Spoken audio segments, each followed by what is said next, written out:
Reel और real, इसमें थोड़ा फर्क होता है।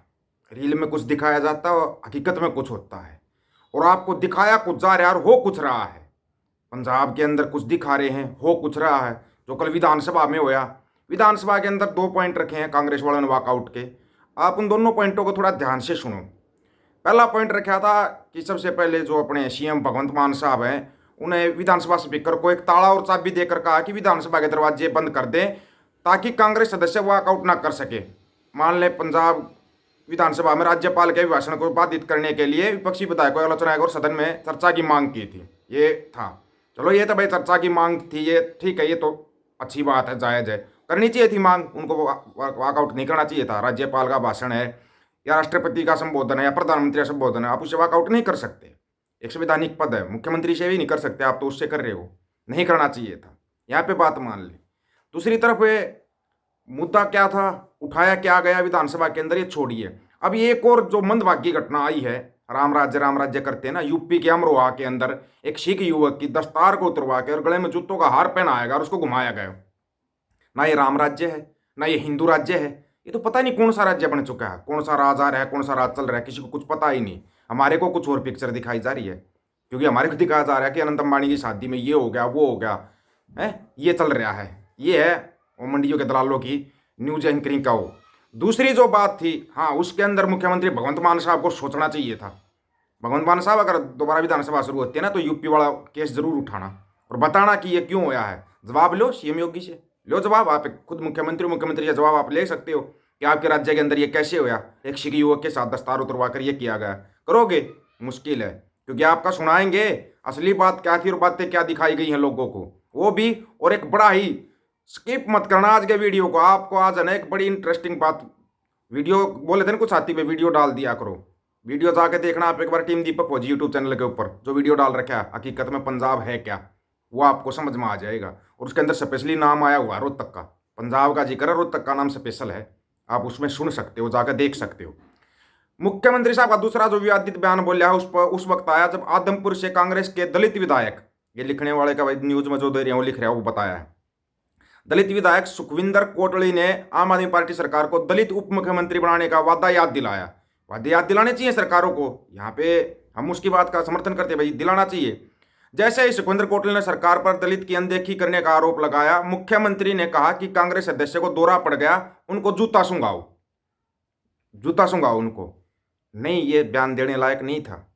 भगवंत मान साहब को ऐसा शब्द नहीं बोलना चाहिए था। जो हो रहा है हकीकत में इतना, मतलब कि कुछ हो रहा है, अगर आपको एक एक चीज़ दिखाने लग जाए ना तो पता नहीं कितना समय निकल जाएगा। क्योंकि पहले ही आज थोड़ा मन उदास है, जो भाई प्रीचिंग श्रेणी के साथ होया है उसके अंदर, क्योंकि बहुत अच्छे साथी थे हमारी, कभी को डिस्कशन करना होता था हम आपस में एक दूसरे से करते थे हम एक दूसरे से डिस्कशन। तो लेकिन थोड़ा ना इसको सुनना आप जरूर। पग देखकर बोलते हो खालिस्तानी। जिस खित्ते के न जाने कितने लोगों ने सीमाओं पर अपनी जान दी है, किसी देश की सीमा पर नहीं, दूसरे देश की सीमाओं पर भी जान दी है, अलग अलग रक्षा मंत्री बना, सब जगह जान दी है। उससे आप अगर वो किसान को लेकर आंदोलन कर रहा है, एक इकोनॉमिक पॉलिसी को लेकर अगर विरोध कर रहा है, तो खालिस्तानी हो गया। इसके पहले तो आप कह रहे थे कि जय जवान जय किसान। कोरोना के काल ਦੇ ਵਿੱਚ ऑक्सीजन ਦਾ लंगर लगा रहे थे, वो खालिस्तानी हो गया। तो वो लगा रहे थे, वो गुरुद्वारों, सारे गुरुद्वारों को उन्होंने अस्पताल में बदल दिया। किसी से तो पूछा नहीं, किसी से मांगा नहीं पैसा। जो लोग गुरुद्वारों में पैसे देते हैं, बाकी जो धार्मिक संस्थाएं हैं उनमें कितने पैसों का गबन हो जाता है, लेकर भाग गए होते सारे पैसे। लेकिन इनके पास, गुरुद्वारों के पास जो पैसा था वो तो उन्होंने जनता के नाम पर लगाया। और जब लगाया, मेरे घर के बगल में इंदिरापुरम गुरुद्वारा है, तो वहाँ भी मैं बगल में गाड़ी से जा रहा था, कोरोना में मुझे भी हो गया था, तो मैं देखने के लिए, तो वहाँ एक मुसलमान भी था, एक हिंदू भी था, एक ईसाई भी था, और सबको ऑक्सीजन दिया जा रहा था। तो वो गुरुद्वारा तो अस्पताल बन गया था। जिसके लिए धर्म बना है कि आप इंसान की सेवा करेंगे, गुरुद्वारा वही कर रहा था, वो इंसान की सेवा कर रहा था। वो ना तो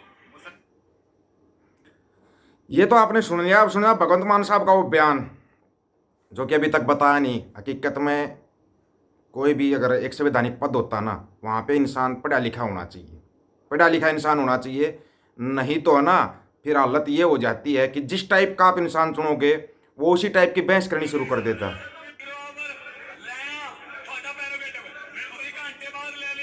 ठीक है,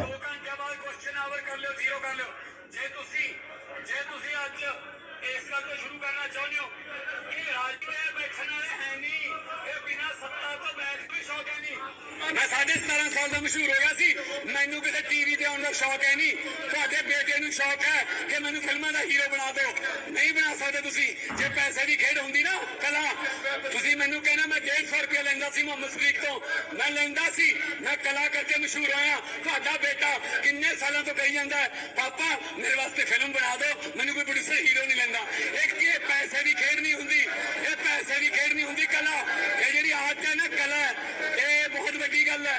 हाँ ਤੇ ਤੁਸੀਂ ਮੈਨੂੰ ਕਹਿ ਰਹੇ ਹੋ ਇਹ 600 ਰੁਪਇਆ ਦਿਹਾੜੀ ਲੈਂਦਾ ਸੀ, ਇਹ ਯਬੜੀਆਂ ਮਾਰਦਾ ਸੀ, ਤੇ ਤੁਸੀਂ ਉਹੀ ਤੁਹਾਡਾ ਐਮਪੀ ਆ ਉਹ।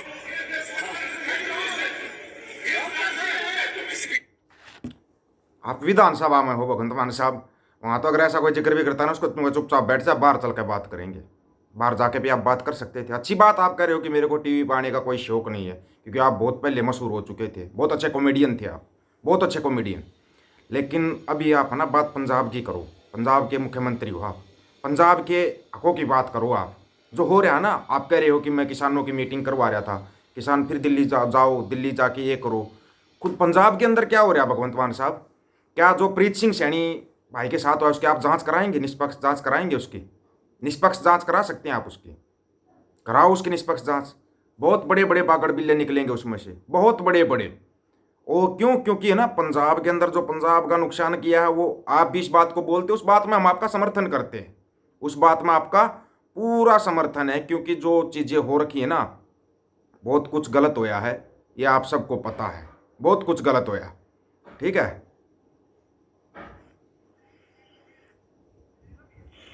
ये तो जो उत्तर प्रदेश के अंदर हो रहा है उसको तो आप छोड़ ही दो। और जो दलजीत दोसांझ का ये वीडियो आप देख सकते हो, और टीम दीपक फौजी यूट्यूब चैनल के ऊपर, आपको बहुत कुछ मिलेगा उसके अंदर, बहुत कुछ, इतना कुछ मिलेगा कि आप देख के हैरान रह जाओगे। क्योंकि रामराज तो ये देखो, रामराज तो ये रहा। मैं 3 बार योगी दरबार जा चुकी हूँ, तो अगर मुझे इंसाफ नहीं मिला तो मैं सीएम हाउस जाके अपनी दोनों बेटियों को मैं वही आत्महत्या कर लूंगी। मैं इंसाफ के लिए दर दर भटक रही हूँ, मुझे कहीं इंसाफ नहीं मिल रहा है। योगी जी बोलते हैं बेटी बचाओ बेटी पढ़ाओ, बेटी फेंक ही नहीं है, मतलब बेटी जब तक मर नहीं जाती है इस कानून को कुछ दिखाई नहीं देता है। 2 साल की बेटी है, जो मेरी बेटी मानसिक तौर से टॉर्चर हो रही है, मैं मानसिक तौर से टॉर्चर हो रही हूँ, और मैं यहाँ आती हूँ थाने में तो पुलिस मुझे खुद गंवार बोलती है और शब्द का प्रयोग करती है। बोलिए मैं कहाँ जाऊँ इंसाफ मांगने के लिए? योगी जी से ये कौन सा राम राज्य है, कौन सा हिंदू राज्य है, हमारी तो समझ में नहीं आ रहा भाई, कौन सा राज चल रहा है। जिस बात साथी की समझ में आ रहा है वो कमेंट करके अपनी राय रख देना भाई, कमेंट करके। और भगवंत मान साहब और खट्टर साहब से भी कहेंगे, एक तरफ दूसरी तरफ रास्ते खोल दिए गए हैं भाई, जो रास्ते बंद कर दिए थे पंजाब हरियाणा वाले, सभी हाईवे खोल दिए गए हैं। ये भी आपको बता देते हैं, आप अपनी राय रख सकते हो। राज कौन सा चल रहा है, कौन पंजाब का भला करेगा, कौन हरियाणा का भला करेगा, कमेंट में अपनी राय रखना। सभी साथियों को राम राम, नमस्कार, आदाब, सत श्री अकाल।